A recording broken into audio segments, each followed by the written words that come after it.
Yes guys, welcome back to another video. Welcome to the George Benson Football Channel. Bit more of a smile on my face today. I say a bit more, like it's still just the cheeks rising a little bit upwards, but still not happy. Dinamo Zagreb 1, Chelsea 0. This is 6 Things We Learned, a series I do after every single game. Last night I didn't even want to formulate the boxes because, as you can probably guess, we've got a highly red dominated box system today after what was a shocking Chelsea performance with questions that now deserve to be asked. And later on today I'm going to be posting another video and I think you might be able to guess what I'm going to be discussing. But if you aren't yet subscribed to GBFC, I'd love to ask you to do so. There's still over 35% of people that watch these videos that haven't clicked the subscribe button. Turn on the notifications so you don't miss anything.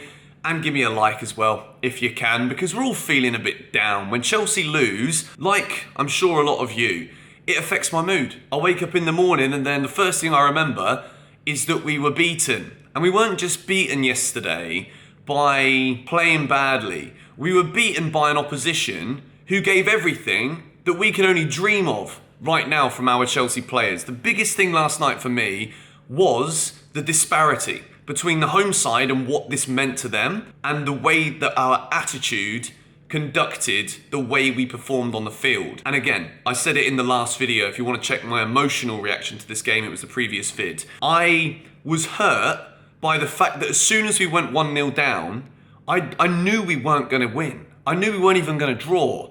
And it sounds like it's easy for anybody to say that, but I'm sure a lot of you guys feel the same now. When we see Chelsea go behind, although at the weekend, ironically, we did manage to come back and get a result against West Ham, but away from home, there is a serious mentality issue with this Chelsea team, and it's got to a point where this can't go on. For us to lose against the 4th seeded team, we're lucky that Salzburg managed to hold AC Milan to a draw, so we're only 1 point off second and first at this point, but we've got Salzburg and Milan in the next 3 weeks, so we've got to get results. Both games are at Stamford Bridge.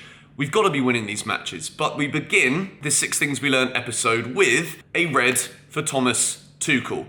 The reason I've given this a red, and I'm going to break this down a lot more later on today, but Tuchel needs to change something. There is absolutely no way that Chelsea can still keep going with the same systemic approach to the football that we're playing right now as we are right now. There's absolutely no way this can continue because A, he will lose his job, and later on I want to dive in to whether Tuchel should be sacked or not, because it is a conversation that needs to be had now. But the problem that I have here with Tuchel right now is when he conducts his interviews and when he's speaking to the press, we are normally used to seeing a man who conducts himself elegantly, a man who has analytical footballing responses, as well as psychological, emotional feedback to journalists. But now, I don't know.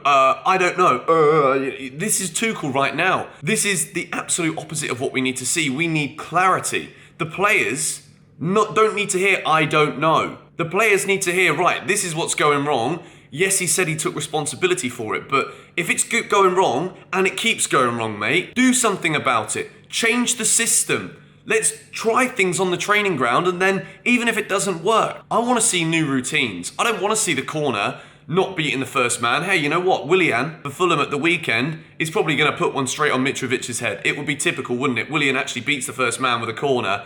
Mitrovic nods it in. It's a West London derby this weekend. We've got to be up for this, but because it's away from home, I struggle to see what Chelsea can do to pick things up here in just 4 days with the early kickoff as well. So at least it's early for me, it's 7:30. If we end up getting beat at Fulham, then I can just go out and get bloody hammered on Saturday night. But Tuchel needs to do something drastic, and I'm going to go into a lot more detail on Thomas Tuchel in later's video. The second red box, congratulations, Hakim Ziyech, for saving the bacon of Timmy Bakayoko. Because I remember a performance at Watford about 5 years ago now, where Bakayoko arguably put in a worse performance than this guy right here would have done if he was stuck in the middle of the Chelsea midfield. Mason, my dog, hang on about a second. Let me put my camera back where it was. My dog would have performed better than Bakayoko did that day. But Hakim Ziyech, after his performance last night, has officially taken that over. It was beyond lackluster. It was beyond lazy. And the problem with Ziyech, and we've always known this, is he's a player who thrives off of energy. He's a player who thrives off of feeling good on the football pitch. He's got moments of magic inside of Hakim Ziyech, but the disinterest and just the every decision was wrong from Ziyech last night. I've never seen someone so ill-disciplined with the attitude as I saw from Ziyech last night. And after that, I know it's very easy for us as fans to scapegoat and throw blame on individuals, but I don't want to see Ziyech near the starting 11 at the weekend. I don't want to see him considered, because that performance, what it does is it does the opposite of galvanising those around you. People feed off of this kind of ill-discipline. People don't want to give you the ball. Rhys James's face when Ziyech takes that free kick again and does exactly the same thing. I sat on the sofa talking to Billy, my housemate, and I'm saying he's going to hit the wall. I guarantee he's going to hit the wall. If I was putting bets on last night in play, I'd be a millionaire right now, because everything yesterday from Chelsea was predictable. But Hakim Ziyech was a disgrace in the game last night. We move into box number 3. It's a red for Mason Mount. And again, I think with Mason right now it's tough because he is in a rut. And I don't want to come across as I'm trying to backwards rationalise in the name of defending Mason Mount. You guys know he's one of my favourite players. I know there's a lot of people out there who don't like him and think that people are too fair and kind and nice. Mason was poor again last night. And I think what the issue is right now with Tuchel is that because we don't know how we're supposed to be playing, because we can't execute certain game plans, Tuchel is still going to keep picking our best players. And I think Tuchel believes that Mason Mount and Kai Havertz are key to this system. However, now that it keeps going wrong on such a consistent basis, we've got to change that entire mentality altogether. Mason was part of the 2 midfield double 6 pivot yesterday with Kovacic. He can't play that position. Mason Mount is a more progressive, attack-minded midfielder.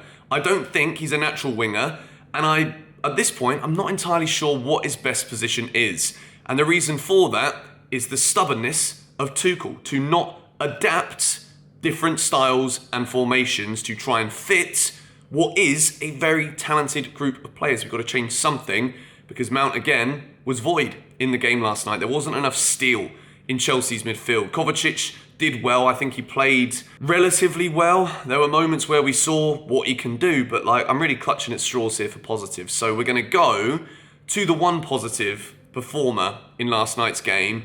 Rhys James is box number 4. Rhys James is Chelsea's best player. That is absolutely categorically the truth. Thiago Silva as well, but Rhys James epitomises fight. Rhys James epitomises creativity. And he also epitomises everything that goes wrong right now at Chelsea. If we are calling upon our right back, our right wing back to be everything in the team, there is something fundamentally wrong. I thought Rhys James played well. I thought he fought hard last night. I thought Fofana and Koulibaly really struggled. And again, we got to expect this in a way, but at Chelsea Football Club, we don't have time to allow for mistakes. This is the Champions League. And I think this is what got under my skin the most last night. It's that we didn't go into this game remembering that these are the Croatian champions. In these kind of matches, this is their final.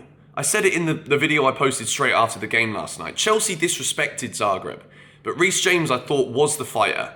And if he took that free kick at the end, he'd have probably bloody scored. And in the future, I want to see Rhys James on free kicks every flipping time, because this guy can play. This guy just signed a new 6-year contract at Chelsea, and he right now is the flame that is just, at this point, we got to be under there blowing those flames, because we need someone like Rhys right now. And I think Rhys has got to take it upon himself to be that leader. Yes, he might not be the captain, but he is a future Chelsea captain, in my opinion. And I think now when there seriously is a leadership issue, when Azpi's not the same player he once was. Yes, he's still club captain. Thiago Silva wasn't even with the squad last night. Jorginho is not captain material for this Chelsea team, in my opinion. He slows everything down. It's up to Rhys now, I think, to take the mantle, even if it isn't with the official armband. You've got to go out there, Rhys, and you've got to realise what you have in comparison to your teammates right now, and that is fight, steel, determination, and quality. Be that defensively and going forward as well. We move into box number 5. Mentality is disgusting from Chelsea right now. Yes, there is a lot more digging that we need to do into the root cause of this.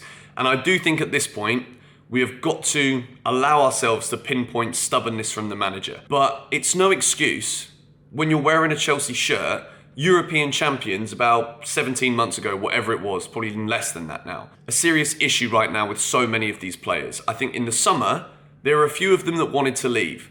There are a few of them that think they are far better footballers than they are. And unfortunately, when I compare us to Liverpool, you see how Liverpool fought until the 98th minute, whether the ref should have blown his whistle or not. But last week, Liverpool beat Newcastle 2-1. Look what it means to them when they score. Look how they keep digging, keep fighting till the end. I have never, ever in my life felt so... I've never expected Chelsea to lose from going 1-0 down against anybody the same way I do now. And it's because Chelsea think they're better than they are. We're nothing right now. We are absolutely nothing. We've got to turn this mentality on its head. We need to go from 0 to 100 real quick. Because not only then are we either going to be searching for a new manager, but we're also going to have the fans turning against everyone on the pitch too, which at the moment, it is really going that way because I don't see anything from any of those players out there last night bar Raheem Sterling and Rhys James. And I think Aubameyang for 20 minutes looked good as well, but I mean, you know, the guy's got a broken jaw, he's not really ready. And it's his first game in a Chelsea shirt, so to expect him to mould and fit in straight away is a ludicrous thing to expect. The mentality's got to change, but the sixth box is how to change it. I don't know how we're going to change this because when it comes to repeated patterns of behaviour, it's the same with anything in life. It's a psychological thing. When you keep being sent out to do one thing and it doesn't work, you expect maybe to be given instruction to do something a bit different. But we don't seem to be doing that. Chelsea are the most predictable football club in Europe. Any team that turns up right now against Chelsea and plays at 80% to their potential, even 4th seed Dinamo Zagreb, beats this Chelsea team. We're a shambles right now, and we've got to pick this up from somewhere. Let me know the 6 things you learned from Dinamo Zagreb 1, Chelsea 0 in the comments down below. Subscribe to this YouTube channel if you haven't already done so, and put those bell notifications on. And if you could, leave a like on this match review, I'd be grateful. Come on, you Blues.